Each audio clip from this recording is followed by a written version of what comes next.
Fala, cambada! Aqui é Murilo Corpes e eu preciso de acompanhamento psicológico. Olá, aqui é a Iris, psicóloga do campus da UFC Quixadá. Estou com essa voz na abertura porque na gravação original ocorreu um problema, mas logo minha voz normal irá aparecer. Isso aí, tamo junto. Oi, eu sou a Beatriz Sgobi e os meus Divertidamente tá tudo maluco. Caramba, como eu queria ter falado isso, Aya. E aí, pessoal, sou Valdemir Queiroz. Fala que eu te escuto. Muito bem, galera. Faz tempo que a gente não grava um UFCcast. Estamos aqui de volta. Hoje nós iremos falar sobre o serviço de psicologia da UFC.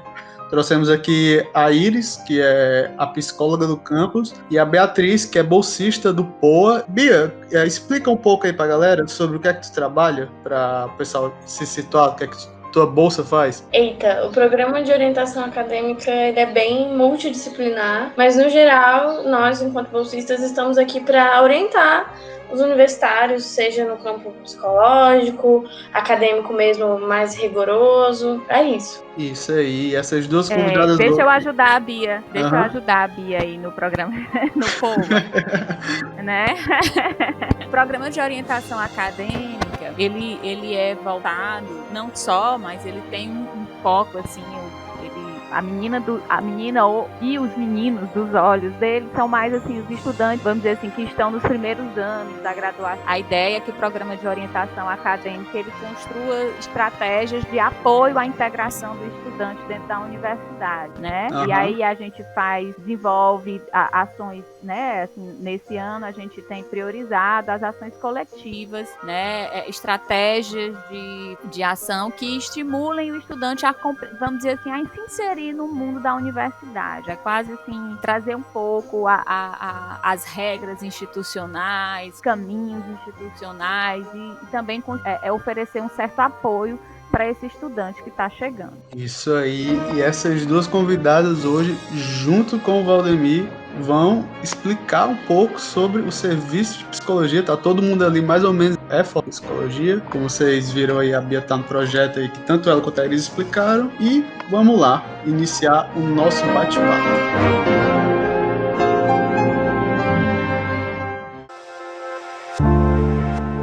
Muito bem, galera. Começando aqui nosso programa, a Iris vai explicar um pouco como é que funciona e para quem funciona o serviço de psicologia da UFC. Eu queria assim, falar um pouquinho sobre a psicologia educacional de uma forma geral. Pode ser, Murilo? Pode. E aí depois a gente vontade. traz um pouquinho para o UFC, né? Então, assim, a psicologia educacional é um campo da psicologia, né? Assim, que foi se transformando com o tempo e que cada vez mais hoje a gente vai falar, né? Tem vários autores da psicologia, guiada muito por a professora Cleise Marinho Araújo, a Albertina Martinez, a Adriana Marcondes, são algumas autoras que vão trazer, assim, a Raquel Guzzo, a Contini, são autoras que, assim, refletem sobre a psicologia educacional, né? E aí elas trazem uma proposta, né, principalmente a Cleise Marinho Araújo, da psicologia educacional como uma psicologia institucional relacional. O que é isso, né? É uma psicologia que traz assim, conhecimentos das diversas áreas da psicologia para pensar como esse conhecimento da psicologia pode qualificar o processo educativo, né? Então, como fazer isso na UFC, né? Então, assim, como fazer isso na UFC Quixadá, né? Então, assim, a gente tem diversas ações, né? Uma das ações que, principalmente a Cleise Marinho Araújo, ela vai trazer, vai trazer algumas ações que auxiliam o profissional de psicologia, né? Então, assim, o profissional de psicologia, ele não é mais visto como o especialista, né? O especialista em saúde mental, aquele que vai dizer quem está com algum problema ou que vai apenas apoiar ou quem vai apenas cuidar das questões emocionais dos alunos. A ideia da psicologia educacional, não que a gente não vá apoiar os alunos, né? nessa dimensão de apoiar quando o aluno tiver com algum sofrimento psíquico, mas é que o nosso fazer é para além disso. E aí ela vai falar que é muito importante a gente fazer um mapeamento institucional, né, que é compreender a instituição como um todo. Então, assim, eu cheguei na UFC agora em dezembro, né? Então, e os estudantes já estavam tudo de férias, né? Então, eu cheguei na UFC, então eu venho, né, como professora de um curso de psicologia, trabalhava como professora há 7 anos, né, aqui em Fortaleza. E aí, então entrar no campus de tecnologia, vamos dizer assim, era uma novidade, ainda tem sido uma novidade para mim, né? Então, assim, eu fui ler os projetos políticos pedagógicos, cursos. Primeira ação que aconteceu lá, né, é conversar com a diretora do campus, conversar com o Valdemir, né, que é o coordenador do NAS, né? Então, o setor de psicologia, ele faz parte do núcleo, né, de atendimento social ao estudante, que é o NAS, no qual o Valdemir, né, é o coordenador do NAS, né? É muito bom a gente ter um coordenador que também é psicólogo, né? Eu acho que facilita aí esse diálogo e a compreensão das ações da psicologia. E aí, assim, dentro do NAS, a gente vai ter um trabalho, né, muito próximo com a assistente social, mas que é próximo, mas que ao mesmo tempo também, vamos dizer assim, em alguns momentos se distancia, né? Então, a primeira coisa que eu fiz quando eu cheguei no campus foi compreender a realidade do campus, entender a diferença entre os cursos, compreender os principais, conversando com os coordenadores, conversando com alguns professores, alguns profissionais técnicos administrativos, para compreender os desafios que eles viam, né, que a psicologia poderia contribuir. E aí, assim, fui estudar mesmo, né, esses meses que os alunos estavam de férias, eu fiquei estudando e planejando ações para quando os estudantes chegassem no começo do semestre, né? Então, esse mapeamento, ele é uma coisa que nunca acaba, né? Porque, quer dizer assim, o psicólogo, para ele atuar dentro dessa perspectiva institucional, relacional, ele precisa ser um sujeito ativo nas interações. Então, por exemplo, uma das coisas que a gente desenvolveu, né, quando os estudantes, no começo, né, do semestre, assim que... Caramba! Vixe, Maria, caiu alguma coisa? Foi meu celular, mas tá tudo sob controle. Desculpa, Tá desculpa. Caraca, deu um sustão aqui, ó. É porque tá muito perto do microfone, do fone, do notebook, mas desculpa. Tudo bem. Vamos retomar aqui. Vai lá. Enfim, então, assim, uma das primeiras ações que a gente fez quando começou o semestre foi fazer algumas estratégias de ações para os estudantes que estavam chegando, né? Para os estudantes dos primeiros semestres, né? Fazer meio que uma espécie de acolhimento. Então, a gente tentou a gente fez uma coisa assim meio que mais tradicional, né? Explicando os setores da instituição, mas também conversando um pouquinho com os alunos sobre quais eram os sonhos, como era para eles estar ali, quais eram os sonhos e os desafios de entrar na instituição. E uma das principais, assim, quando a gente fala em psicologia, as pessoas pensam logo em atendimento psicológico, né? Uhum. Não? É isso que eu penso. Primeira coisa, no caso. Pois é. E tu, Beatriz? Você, Beatriz? A primeira coisa que me vem à cabeça quando fala isso. Assim, eu realizo também, né, alguns atendimentos psicológicos, mas dentro do contexto educativo, o atendimento não é uma psicoterapia, né? Não é um processo toda semana, durante um longo período, né? A gente realiza uma escuta psicológica, né? E aí, assim, a forma de atendimento psicológico que a gente desenvolve, né, no setor, no NAS, é uma espécie de apoio psicológico, né? E o que é tal desse apoio psicológico? Então, a gente faz esse apoio, por exemplo, quando estava né, antes da pandemia. Gente, eu vou ter que falar antes e depois da pandemia, né? Porque...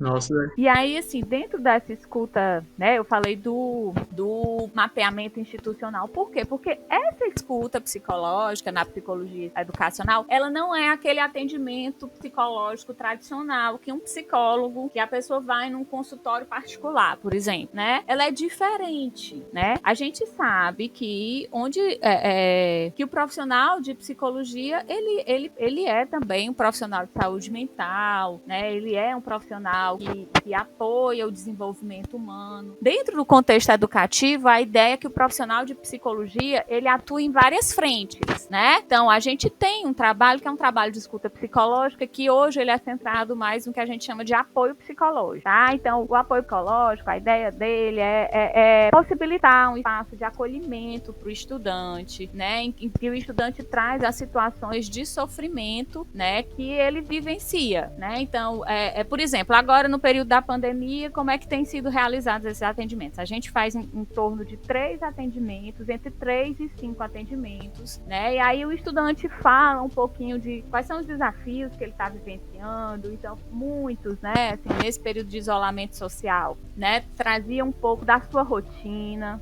Quando a gente falar um pouco da sua história, falar de si, nos ajuda também a nos perceber, né, nos reorganizar. Então, eu não sou uma fada madrinha, né? É óbvio que em 3 ou 5 atendimentos a vida do estudante não está resolvida e está tudo lindo e perfeito para ele, não é isso. Mas a ideia é que esse diálogo, né, que a gente constrói junto com o estudante no atendimento, o auxilie para que ele perceba, né, os seus desafios, mas que ele também perceba as suas potencialidades, para que ele possa construir estratégias para lidar com os desafios que ele tem nesse momento. Muitos estudantes procuraram e alguns, por exemplo, que estão no final da graduação, que estavam fazendo TCC, estudantes também da pós-graduação, né?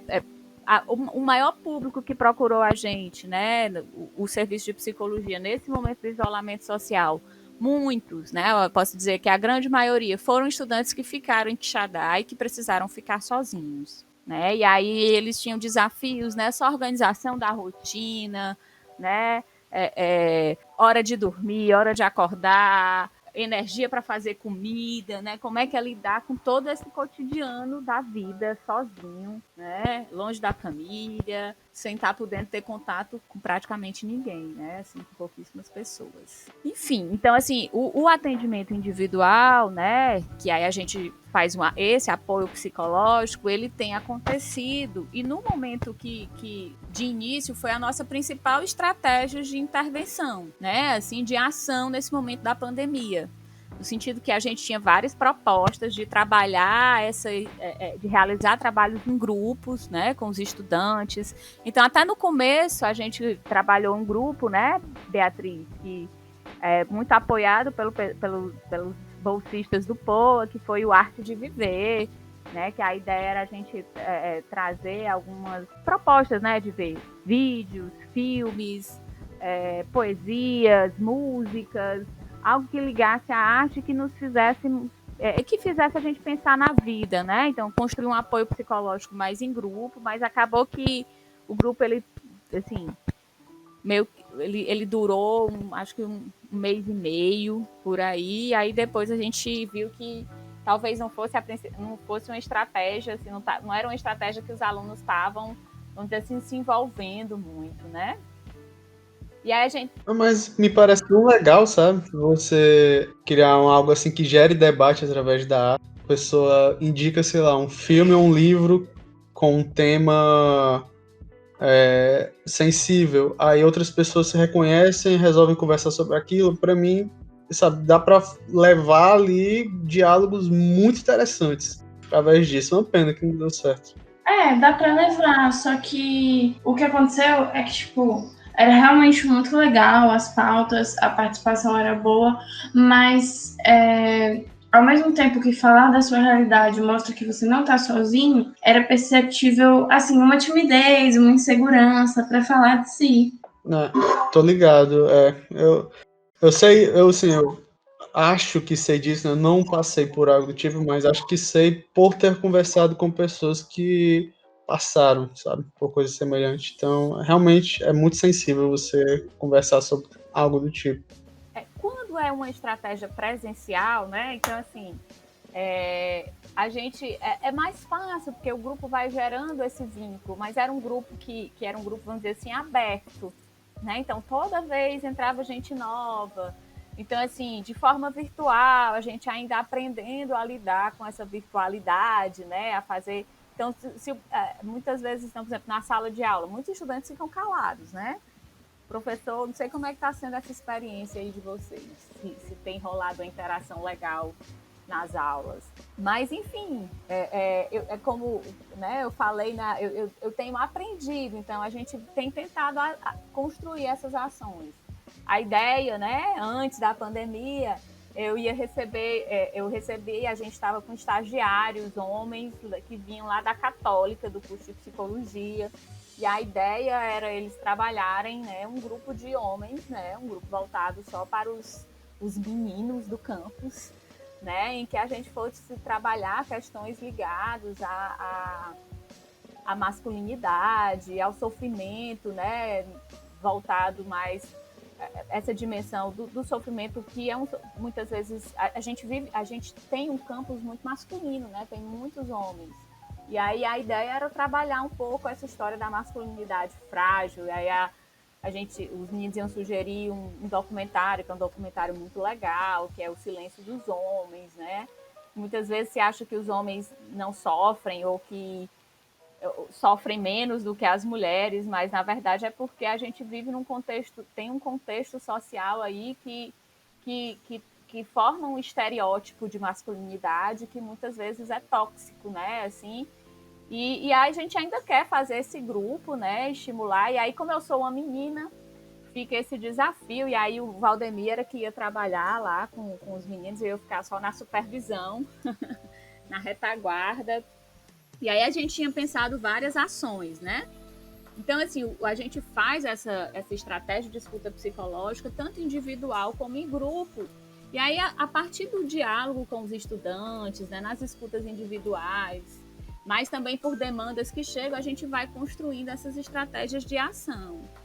Mas aí, como eu falei no início, né, a ideia é trazer o conhecimento da psicologia para dialogar, para qualificar as relações que acontecem no campus, né? Então, não está voltado só para a questão do sofrimento dos alunos, né? Passa por isso também, mas vai muito além. Então, a gente tinha uma proposta já de formação pedagógica, né? Assim, um grupo de formar meio que...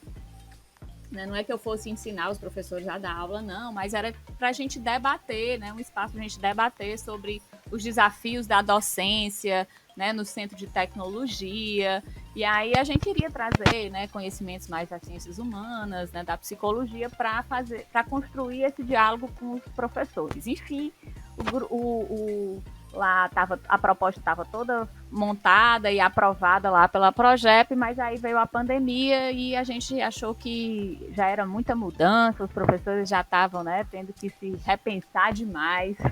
E aí a gente vai deixar essa proposta para um outro momento. E aí uma das estratégias que a gente tem realizado é participado das formações junto com os professores, né? Então, antes de começar as atividades remotas, houve um curso em que né, os professores se reuniram e cada um trazia as suas experiências, né, no sentido de socialização para ver as ferramentas remotas mais interessantes, estratégias mais interessantes, né, troca de ideias e troca de informações, e foi um momento muito rico.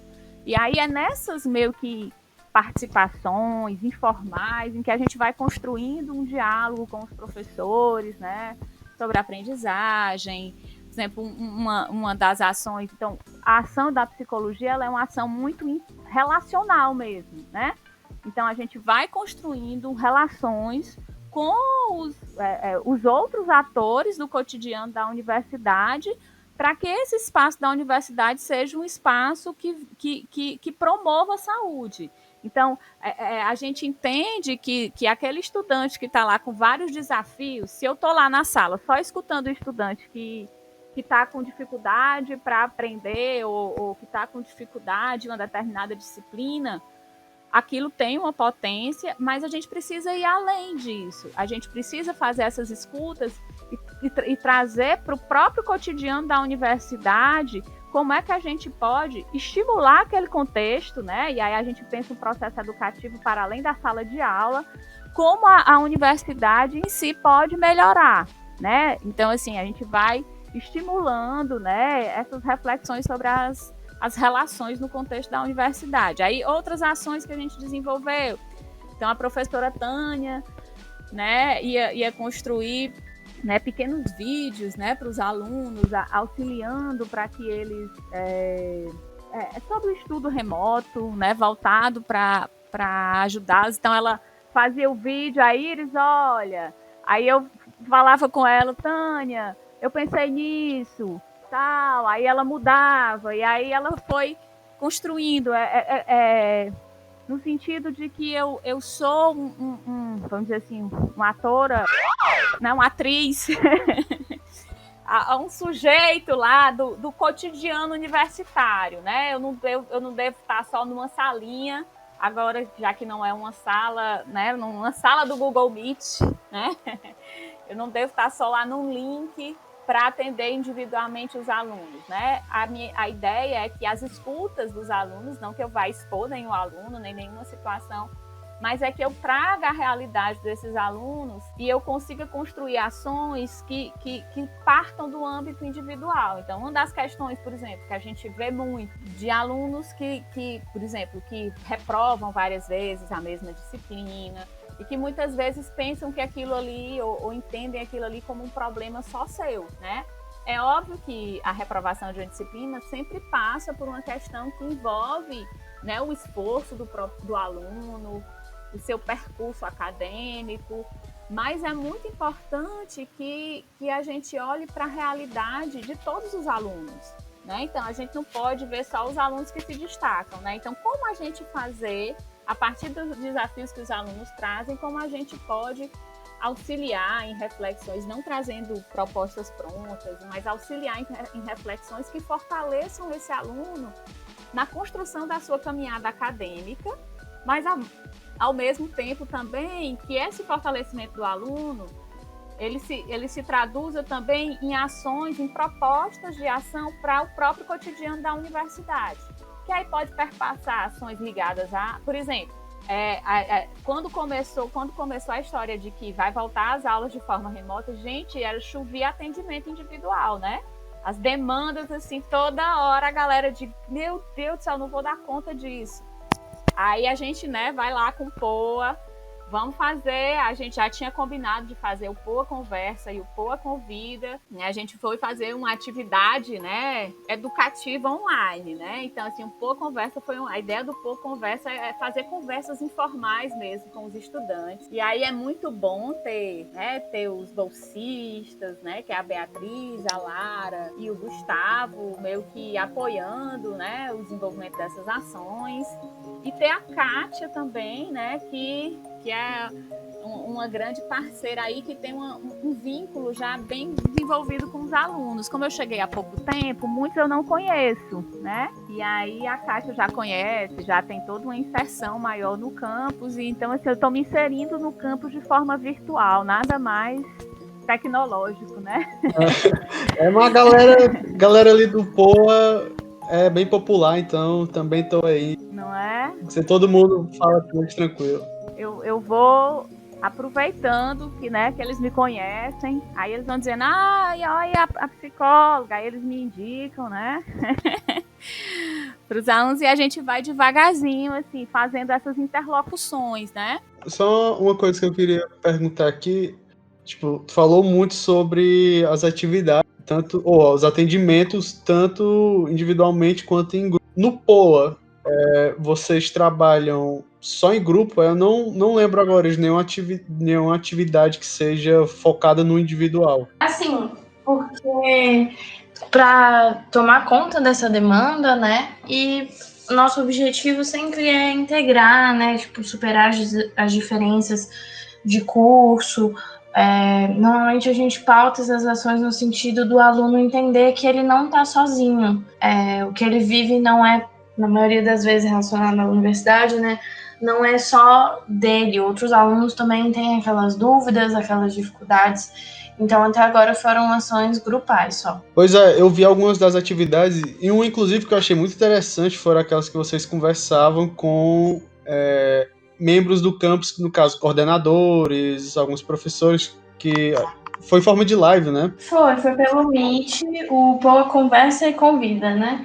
Aquilo ali que esclarece tanta dúvida, é excelente. Então, complementando um pouco do que a Iris colocou, né, essa leitura que ela faz da instituição é importante exatamente para que ela possa compreender os alunos, o público, a comunidade, e a gente possa propor que venham a melhorar a nossa comunidade enquanto local, né, de contato com as diferenças, com o universo que a universidade é, e que os nossos alunos eles possam conviver bem entre si e ter uma boa experiência de formação profissional. Então, é muito importante conhecer o nosso aluno, conhecer de onde que ele vem, quais atividades interessam ele, que tipo de problema a gente enfrenta no campo, e aí a gente acaba fazendo uma série de propostas exatamente para construir uma comunidade acadêmica mais acolhedora da diferença.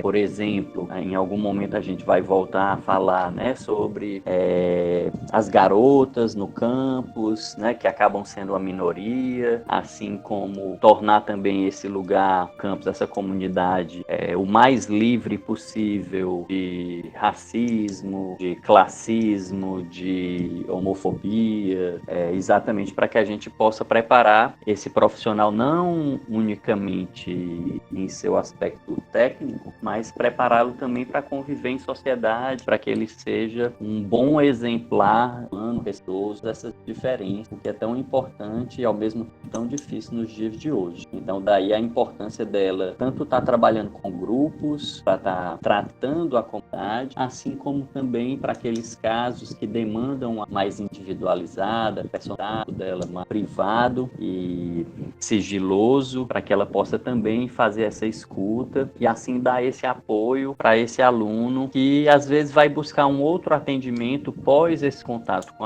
o serviço de psicologia da UFC, vai buscar um acompanhamento, uma terapia, seja na rede pública que ele tiver acesso, seja, por exemplo, no caso, na clínica escola de psicologia da Unicatólica, de modo que ele não esteja desassistido, né? Então vai receber tanto esse apoio junto ao serviço de psicologia da UFC, quanto ser encaminhado caso seja necessário, caso haja essa demanda. É isso que é importante que a gente esteja realizando para tranquilizar, para que aquele ambiente ele seja de fato um ambiente com muita aprendizagem para os nossos alunos. Se a gente está com a cabeça ruim, se a gente está passando por questões, se a gente está sofrendo, eu acredito que certamente a gente vai ter mais dificuldade para aprender e para se desenvolver. E daí a importância do profissional de psicologia nesse contexto.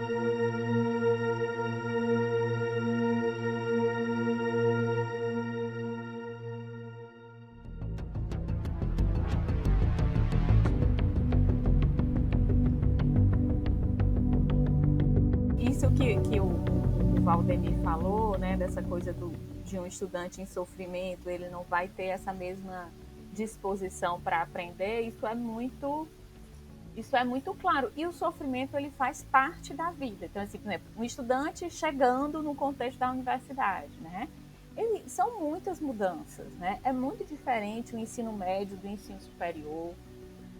São muitas adaptações. O estudante ele precisa compreender como é o funcionamento da universidade. Então essas mudanças, essas transformações, elas também geram sofrimento. Então essa coisa do que o Valdemir falou, a importância da gente estimular um contexto acadêmico acolhedor, né? Acolhedor das diferenças, acolhedor da diversidade humana, né?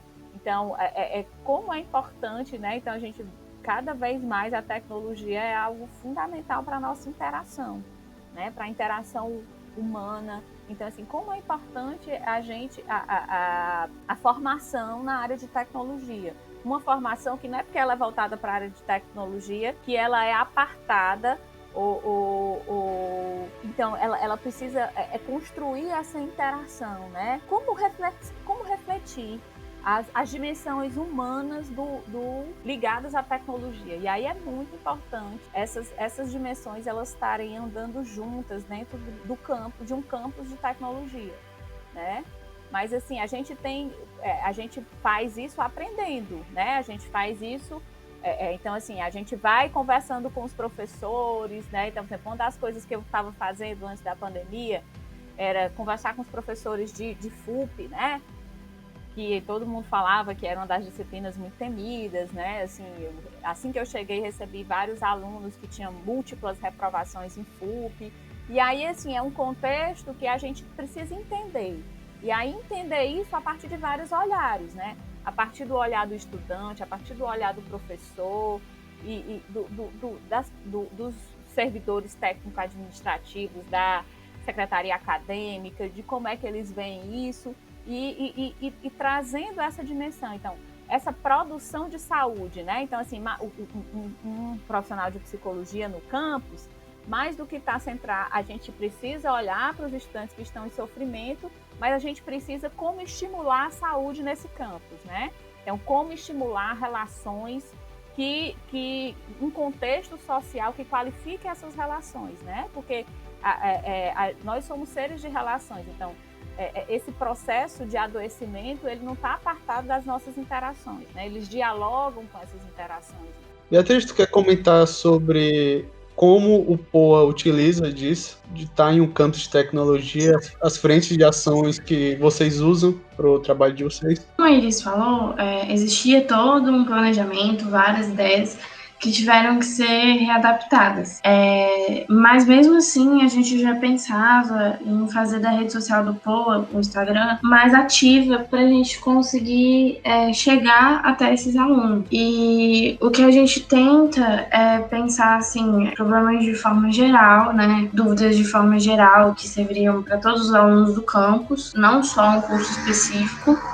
E trazer isso de uma forma leve, realmente para tirar as dúvidas, para dar aquele quentinho no coração de esperança e trazer sempre com títulos que chamem a atenção, né? Então, boa conversa, podcast, arte de viver, é algo que não passe despercebido, porque, assim, enquanto aluna de tecnologia, a gente passa muito o dia inteiro no computador e, às vezes, quando chega a hora do descanso no celular, de certa forma, a gente não tem mais paciência da leitura e tal. Então, sempre tentar dinamizar e trazer esse aspecto mais humano no meio de tanto cálculo binário e afins. É isso.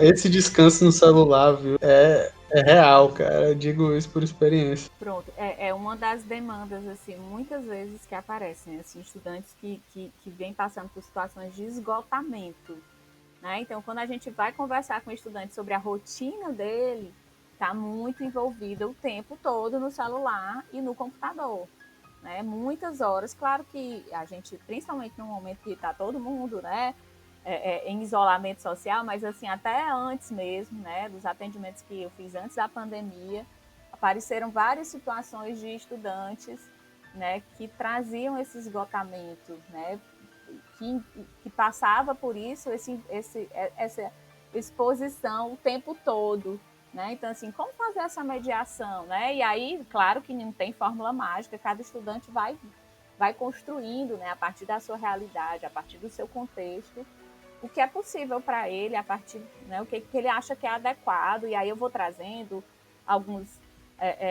algumas sugestões, eu vou indicando coisas para ele ver na internet que tem a ver com isso, trazendo alguns artigos científicos que apontam que esse exagero, né, o tempo todo está vendo 1000 séries, daí depois você vai para o celular, depois, né, o computador, o tempo todo conectado, de que isso tem uma implicação também nos processos de adoecimento e na exaustão humana, né? Nós não somos máquinas, né? Somos humanos e essa coisa binária, né?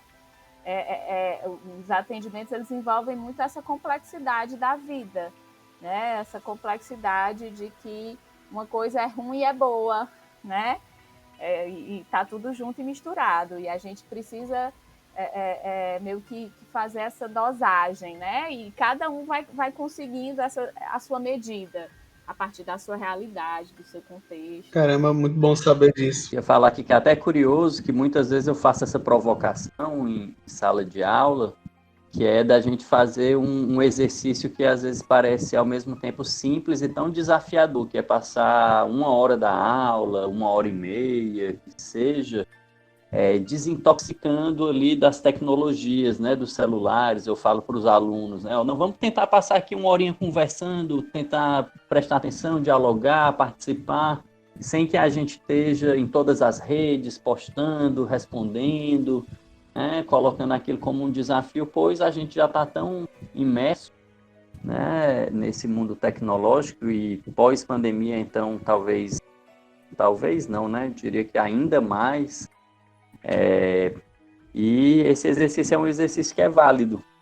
E aí eu queria até perguntar para a Beatriz, aproveitar aqui a experiência dela como aluna veterana, mas nem tanto, né, Beatriz, assim, de como que foi para você chegar no campus, perceber a instituição UFC.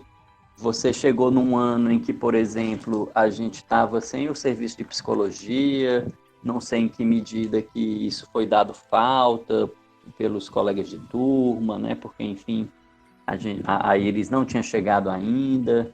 Então, queria te escutar um pouco como uma possível usuária, né, do serviço de psicologia, como um aluno que talvez buscasse esse apoio. Como é que foi para ti? Como é que tu percebe essa importância, tanto do núcleo de atendimento social, com os benefícios, assim como o serviço de psicologia especificamente? Eu acho que chegar em Quixadá é um pouco desesperador, porque você está saindo de uma zona de conforto, que é a zona da escola, e normalmente os universitários de Quixadá têm famílias fora da cidade, né? Eu acho que é uma minoria quem já é de Quixadá. Então, de forma geral, são muitas mudanças. Essas são as únicas previsíveis, eu diria. Eu tive colegas que sentiram falta do atendimento de psicologia. E é até engraçado, porque a Iris chegou e às vezes as pessoas ficavam, vale, o campus tá com psicóloga, que bom, porque ficou um bom tempo sem. E assim, faz falta de forma geral, porque acho que a grande mudança, os alunos que estão chegando, é porque no colégio a gente sempre tinha aquele orientador e na faculdade não tem. Você está começando a aprender a dar os seus passos consciente do que você está fazendo.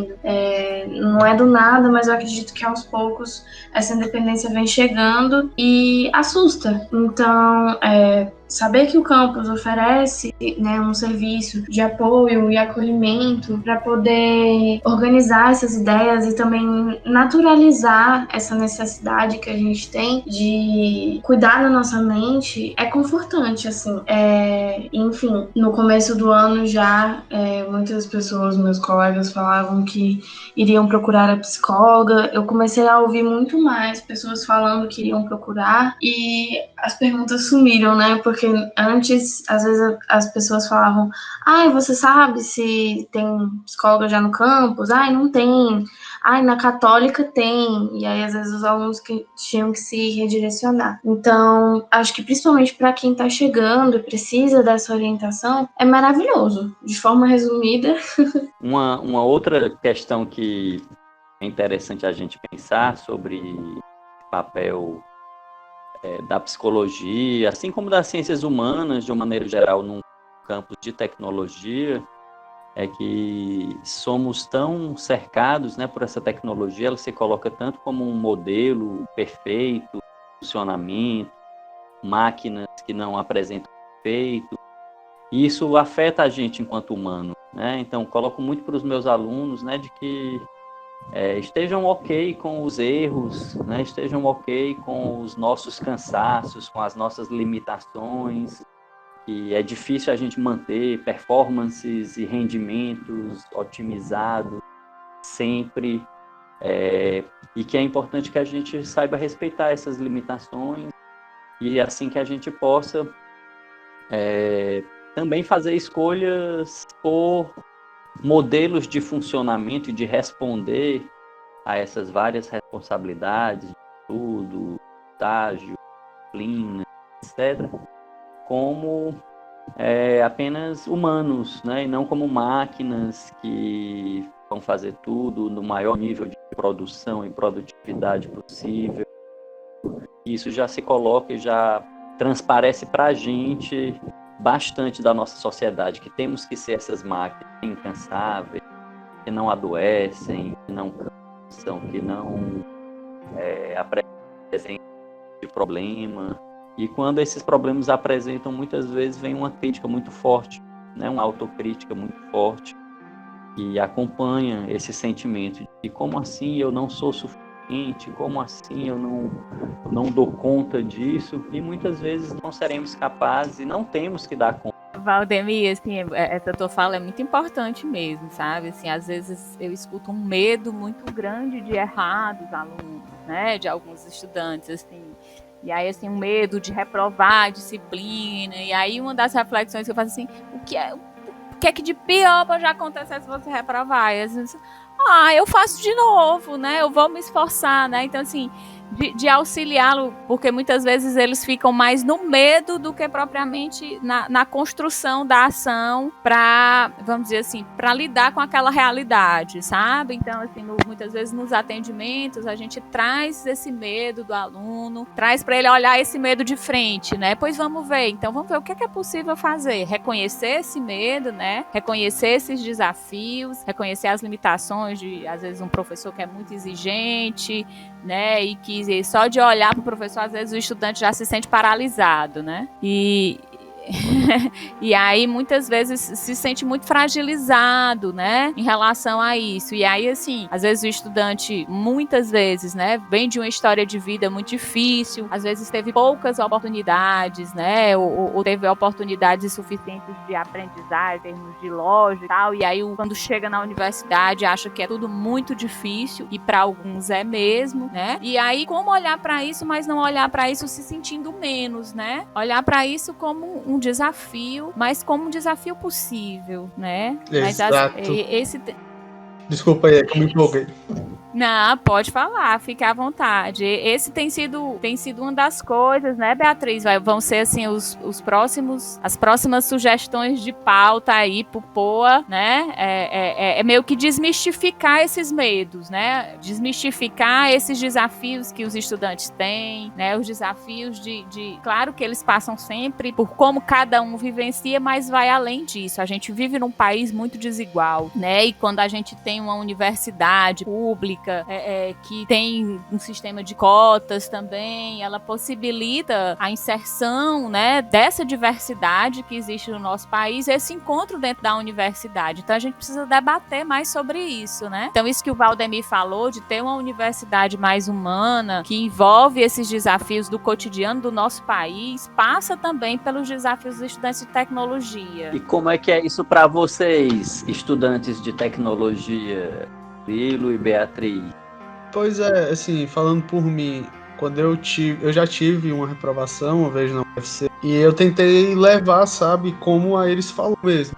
Eu acho que ajuda mais do que você ficar se culpando, digamos assim, ter fracassado naquele momento, por mais pesado que possa ser a frase, sabe? Mas de início eu me senti assim, ó, caramba, cara, que derrota, sabe? Meu primeiro ano aqui eu tive uma reprovação, porque no meu primeiro ano eu acabei reprovando em FUP, mas depois eu passei. E acabei, sabe, levando como um desafio, não, eu vou conseguir. Tenho amigos aqui que são exemplos pra mim, sabe? Que são mega esforçados, me incentivam e são de extrema ajuda pra minha carreira dentro do C. Já uma das poucas vezes que eu procurei, assim, uma ajuda de um profissional foi até contigo, Valdemir. Quando eu tive problemas na bolsa no ano passado, eu pedi pra conversar e tu me deu toda a dica, sabe? Não se pressione demais, você entenda qual é o seu trabalho aqui, faça, tenha a responsabilidade, sabe? Explicou de uma maneira bem compreensível pra eu não me sentir culpado por um rendimento ruim que eu tava tendo. Me sentir motivado a melhorar. Foi bem diferente.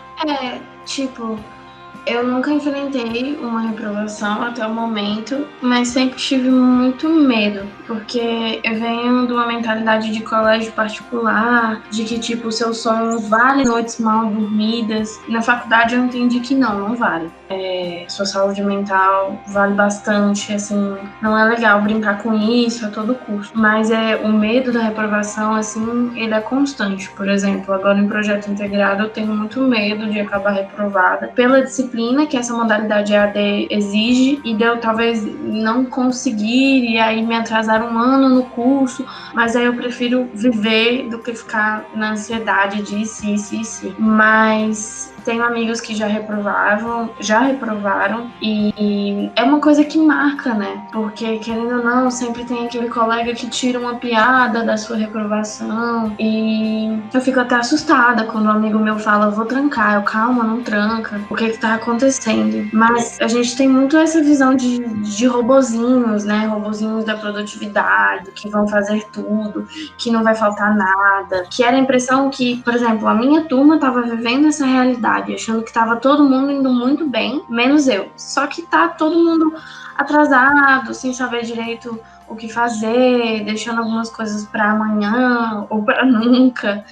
E eu acho que é realmente assim, de quebrar essa barreira, entender que a gente não precisa ser perfeito e que a gente não precisa ser 100% em tudo. Às vezes a gente dá 100% e não é, mas entender que faz parte. Exato, eu concordo bastante contigo. Também tive muito disso, sabe? Tirando o fato de que eu reprovei, e você não, mas de resto concordo bastante.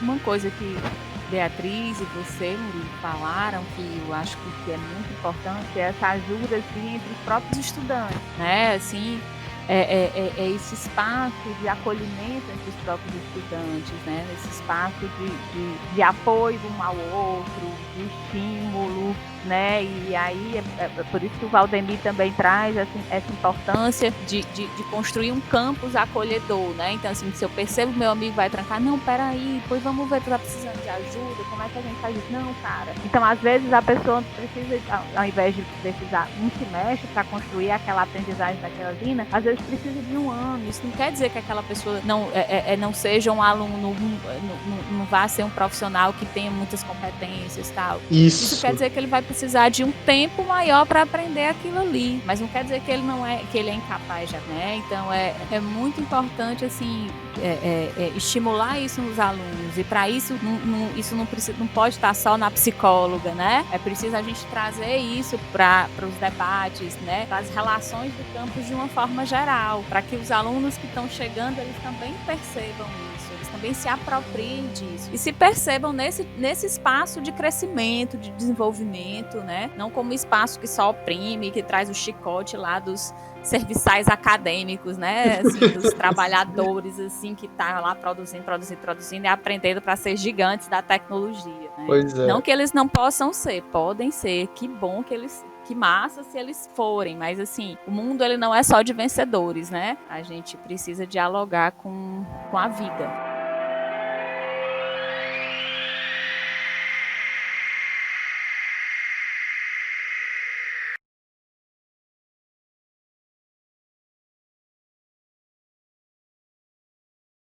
Dá até vergonha falar isso, mas é porque eu não sabia que a UFC tinha passado um tempo sem psicóloga, sabe? Passou. Foi um tempo.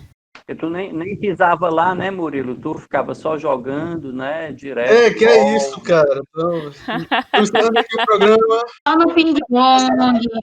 Ok, gente, esse foi o programa. Muito obrigado.